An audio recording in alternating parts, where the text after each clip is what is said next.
Tamko letu sisi kama Jumuiya ya Maridhiano na Amani Tanzania kutokana na hayo ni kama ifuatayo: kufanyike maombi ya kitaifa yatakayotanguliwa na mfungo wa siku 3. Maombi yao ya kina kwa watu wa imani na madhehebu mbalimbali, kumuomba Mwenyezi Mungu msamaha na toba ya kweli, na kumuomba Mungu roho ya kutoa msamaha tulipokosewa na wenzetu. Maombi yaratibiwe na kufanyika kitaifa, na pia kwa sababu JMAT ipo vizuri mikoani na wilayani, maombi pia yafanyike katika maeneo mbalimbali kwa mikoa yote na wilaya zote kwa namna moja, na siku moja nchi nzima Mwenyezi Mungu atatenda na kuliponya taifa letu. Kuchunguza kisa na mkasa, sababu hasa katika kweli ya Mungu zilizosababisha kutokea kadhia ile. Kujua tatizo ni nini, kujua tatizo ni nusu ya kulitatua. Jambo jema kuhusu hili ni kwamba Mheshimiwa Rais Daktari Samia Suluhu Hassan tayari ameunda tume ya kufuatilia na kuchunguza kadhia hiyo.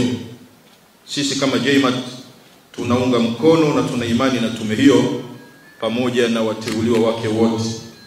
Kufanya maridhiano ya kisiasa kwa Rais wa Jamhuri ya Muungano wa Tanzania na serikali yake, kukaa na viongozi wa vyama vya siasa pamoja na uwakilishi wa viongozi wa dini wanaoaminika, kutengeneza fikra njema, huru na misimamo thabiti ili kuunda mwanzo mpya wa kuimarisha mifumo ya kusaidia kuongoza nchi kwa kuaminiwa na wote.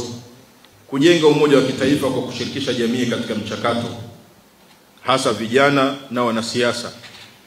Yapaswa vijana waelimishwe sana juu ya kuitumia mitandao ya kijamii kwa faida badala ya kutumika kueneza chuki na uchochezi. Hivyo JMAT inaunga mkono kufanyika maridhiano ya kisiasa ili kuponya taifa letu, kuhamasisha jamii kutoa msamaha wa kweli katika mambo yaliyowaumiza moyo na saikolojia. Daima watambue kwamba kusameheana ni utakatifu na kwamba ni njia ya kuponya nafsi binafsi ya anayesamehe. Kutosamehe ni mzigo wenye madhara makubwa moyoni. Hivyo pande zote tunaweza kusameheana ili mambo kama haya yasijirudie tena. Serikali